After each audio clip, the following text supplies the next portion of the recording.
For the sake of making things simple enough to digest, the term gender will not be defined here. Instead, whatever the term means, as it's clear that it has different definitions for different people and ideological demographics, will be revealed to you gradually, with the alternative perspectives present throughout history carving out individual meanings and purposes for this term. Another thing that should be noted going into this is that the term feminism being utilized is a synonym for radical feminism. Why am I referring to it as simply feminism, without the radical as a prefix? Well, you can probably guess why. It implies that radical feminism is the only true form of feminism, that all other ideologies and waves, which refer to themselves as feminism, are in actuality pseudo-feminism. In other words, not feminist at all.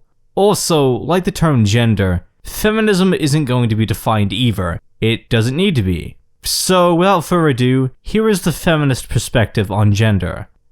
Throughout the course of the various women's liberation movements, there have resided two main elements of protest, one regarding the legal institutional systematic mistreatment of women at the hands and governance of the male class, and the other, the focus towards social, cultural matters, including subjects such as gender. While feminism is, quite obviously, very focused on getting women the right to vote, the right to divorce, the right to own property, the right to work the same jobs as men, to keep their genitalia intact so that's not mutilated, and the absolute right to abortion and birth control, it's likewise concentrated on problems surrounding womanhood, what society thinks being a woman means. Now this is extremely problematic for women, especially more masculine appearing and behaving women. This view that feminism promotes is that femininity, things associated with women and girls, but here being perceived as not internal, not inherent to being female, is socially constructed, that, more specifically, male-dominated societies that are patriarchal in essence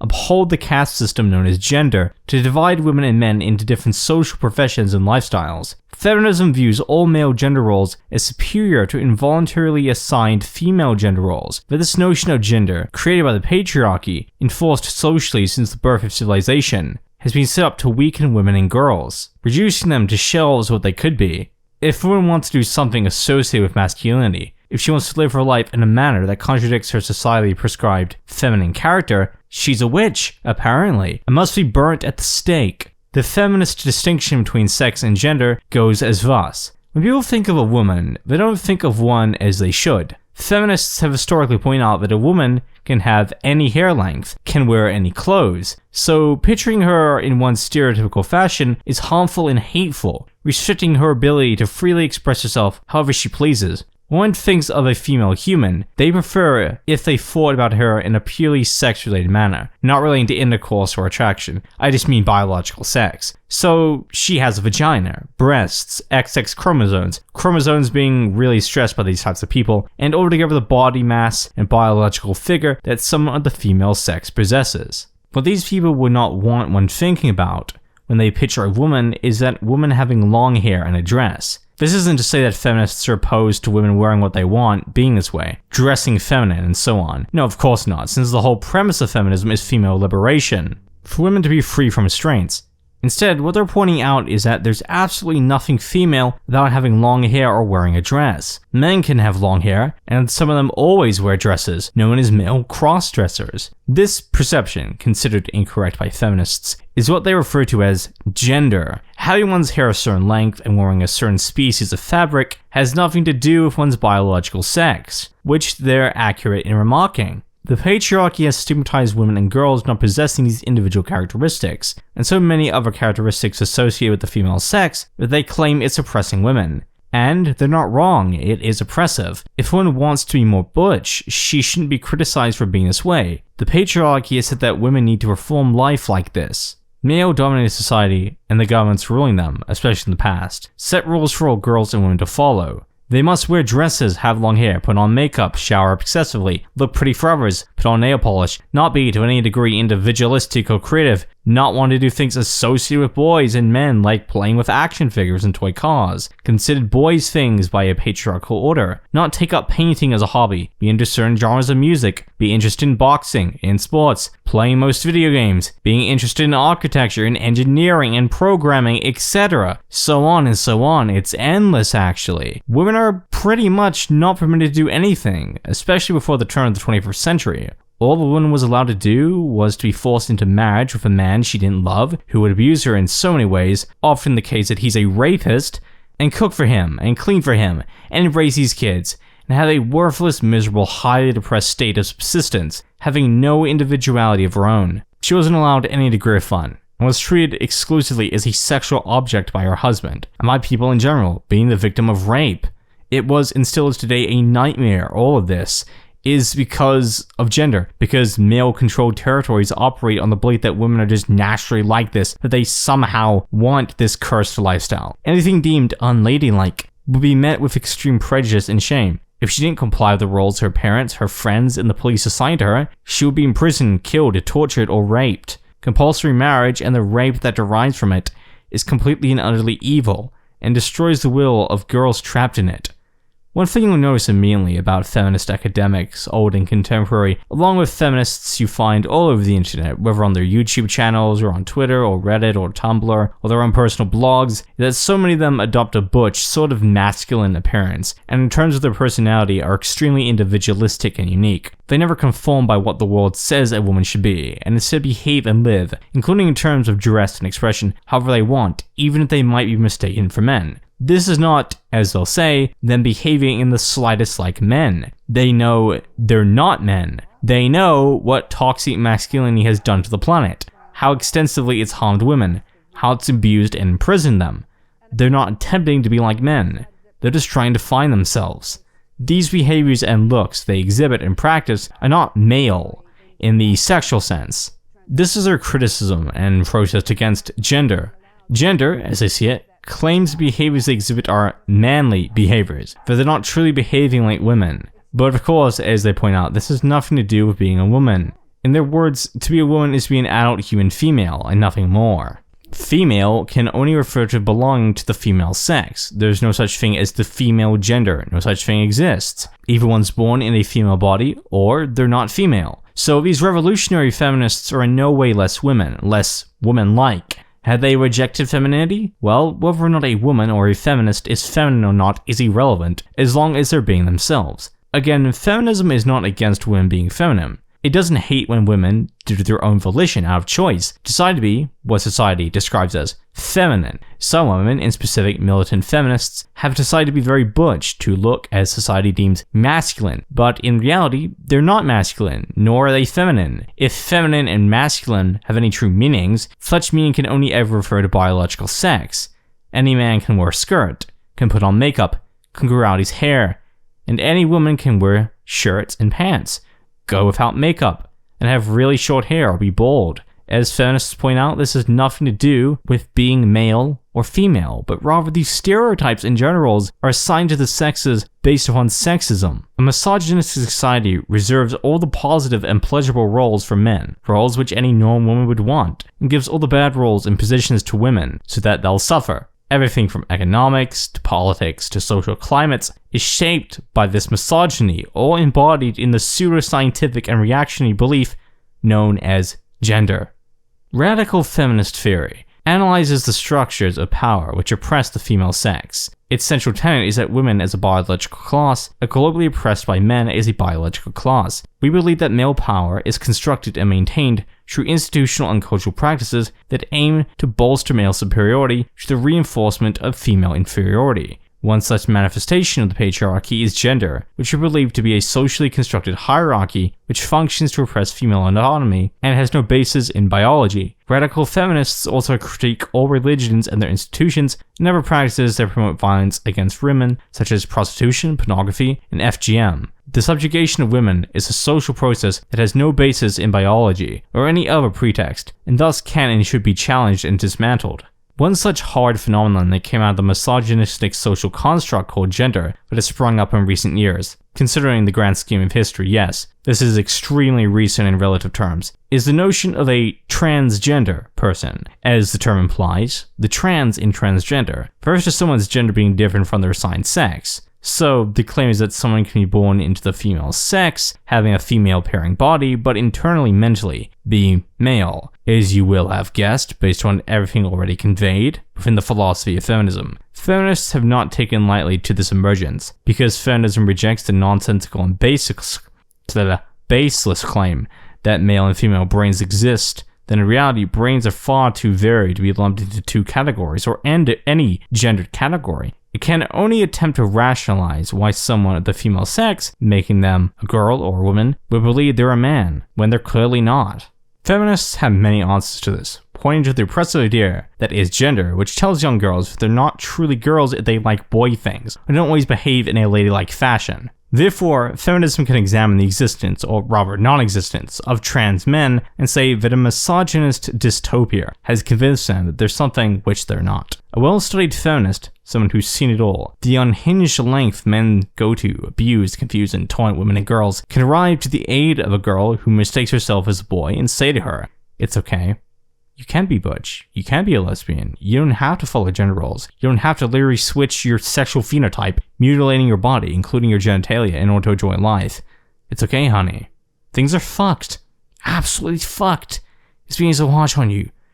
You'll start taking hormone therapy just to avoid the sexist discrimination girls face when they perform normal activities like playing basketball or wearing suits or wanting a girlfriend as opposed to a boyfriend, and so on." Feminism centers on the oppression of women. Yes, women, not men who fool themselves and perceive themselves as women. Feminism realizes that the oppression and torture of women is due to their biological sex, not something which they don't have, such as the social construct of gender. Trans women, who feminists know are not women, are pretending to be women, who haven't actually experienced the discrimination women face because of their sex. A male will never experience the gendered socialization a woman is forced to endure, nor will they ever know the horrors that arrive with having a female body in a patriarchal order. Women do not decide at some point in adulthood that they would like other people to understand them to be women, because being a woman is not an identity. Women's experience does not resemble that of men who adopt the gender identity of being female, being women in any respect. The idea of gender identity disappears biology, and all the experiences that those with female biology have being reared in a caste system based on sex. Women are oppressed through pregnancy, through female genital mutilation, through sexual intercourse, through roles assigned to them that they clearly don't want. Because trans women have not been socialized as women, and have always been treated as men and don't possess the physical characteristics necessary to be a woman, feminists wonder why they exist. And well, they have many answers, one being autogynephilia, the gravitation toward being a woman, or viewing oneself as a woman based upon erotic ends. I need to wake up and realize that this movement has been overrun with dudes who just have a fetish and who are confused, and they think that because they have a fetish that makes them a woman. Your liberal feminism is just a pseudo-feminism. These dudes who think they're women because they get boners when they put panties on. Like, they think that makes them a woman. Like, how fucking ridiculous is that? And you believe this shit. You believe this. These dudes who, like, think that because they're aroused by putting on feminine clothing that makes them female. Like, they're very confused dudes, but the fact that they're confused is not going to stop them from exercising their privilege to define what woman is, to define what that means, because men get to do that. Men have always been able to do that. They've always been the ones who get to define womanhood. In 1978, a trans feminine individual proposed joining the Lesbian Organization of Toronto, a feminist platform that catered to the rights of cisgender women and political lesbians. In response to declining this person's demand, they wrote, "A woman's voice was always never heard as a woman's voice. It was always filtered through men's voices. So here a guy comes along saying, I'm going to be a girl now and speak for girls. And we thought, no, you're not. A person cannot just join the colonized by fate. The myth of transgender individuals reinforces the misogynistic patriarchal idea that certain behaviors, customs, and cultural activities are exclusive to either women or men. They want something external to themselves that they behave in a way that patriarchy raises its fist against. Since feminism is focused on achieving women's liberation, it has no interest in male struggles. Logic claiming that such struggles don't exist in the first place, although even if they did, feminism would pay zero mind to them, since it's not the point of feminism. In fact, that's a reversal of the purpose and aims of feminism. Feminism is an ideology aimed at liberating women from patriarchy, a caste system created by men which oppresses women sexually, economically, systematically, culturally, and psychologically. Feminism gives zero fucks about men, as it should. A movement that aims to get equal rights and opportunities for women. Okay, so that is the dictionary definition, and I don't know where they got that definition from, but that's not the definition that we believe in. As radical feminists believe that women's liberation, women as a sex class being liberated from the patriarchal system that oppresses us, is our main goal. So it's not so much about equality between the sexes, it's about liberation. So, if it ever criticizes how the patriarchy forces biological men into masculine roles against their will, it's only ever out of consistency. But it doesn't even have to do this, since feminism is about women's rights and comfort, their just treatment on this earth. The focus should really only ever be on how women are forced to endure feminine gender roles. A woman, to feminists, is not defined in terms of her womanhood through cultural roles, but by her innate biology, her sex. When feminism focuses on the violent behaviors, sexist stereotyping, and full-blown sexually predatory behavior towards cisgender lesbians that trans women exhibit, it's because they seek to protect women. Whether trans women suffer or not, to them, that's irrelevant. They care only about preventing the agony trans men experience, largely because they transitioned, lacking the socialization males receive. This is precisely why the slur, trans-exclusionary radical feminism, is incorrect and misleading. Feminism is not trans-exclusionary, as it includes trans men into its feminism, since it perceives them to be women.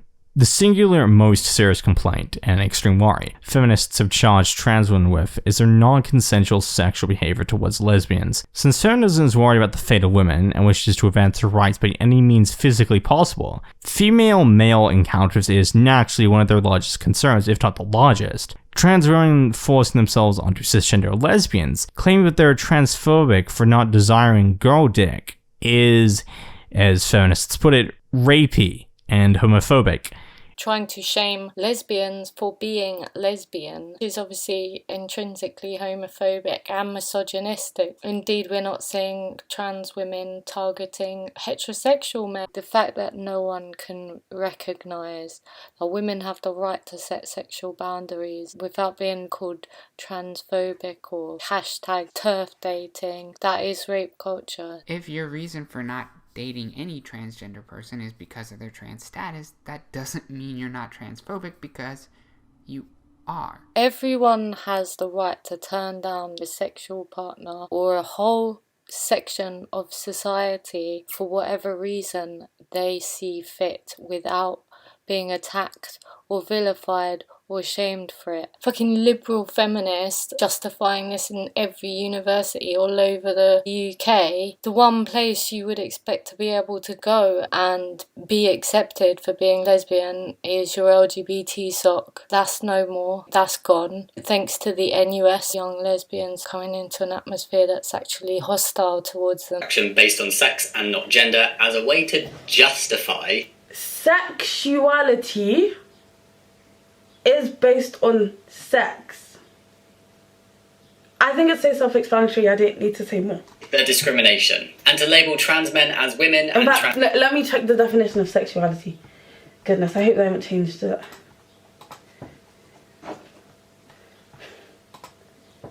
Sexuality, noun. Capacity for sexual feelings. So it's based on sex, your biological sex. It's based on sex as in, less sex. It's based on sex. It's not based on what you think looks like a man or like a woman. It's based on what you're sexually attracted to. Yes, it's very self-explanatory. It is the erasure of lesbians, the whole point of being a lesbian, what lesbianism even means. By definition, a sexual orientation is exclusionary. It has to be exclusionary. A woman exclusively sexually interested in a woman is not going to want a man, even if he's fooled himself into believing he's a woman. Lesbian ladies don't want penises, they don't want balls, and even if he has a vagina, he isn't the same shared experience of being a woman that a cis woman possesses. It is this creepy rape apologist behavior that cis women are subjected to that, regardless of political affiliation, needs to be denounced and shamed. It is evil and should be illegal. Plain and simple. Abusing women in every way imaginable, the pro-trans movement has rightfully been accused, in reference to trans women, of commodifying and needlessly objectifying women's bodies to the point of being sexual items and nothing external. It degrades butch lesbians by implying that they're men, when in reality, human expression has no gender, because gender doesn't exist. Telling young girls that they're boys for liking what boys like is disgusting, and reinforces the worst, most misogynistic ideas ever invented. Feminism is certainly an underground philosophy, but that doesn't subtract from its heart. As long as men are abusing women, either in cisgender politics or by telling girls they're boys and boys they're girls, with trans-feminine self-identification leading to the harming women, including the erasing of the rights of lesbians to their sexual preferences, feminism is here to stay. And it needs not compromise itself to misogynists and totalitarianism. And in the US, the majority of feminists were angry that men behaved like this, and certainly did not see them as women. We saw these men as making a mockery of women. Lesbians at that time were not transgendering. The trend towards some lesbians choosing to transition did not begin until the 1990s. There were two kinds of men who cross-dressed. The minority were men who felt that they must be women because they were attracted to other men and too self-hating to love men as men. The majority were heterosexual men who gained masochistic sexual excitement from luxuriating in women's oppression.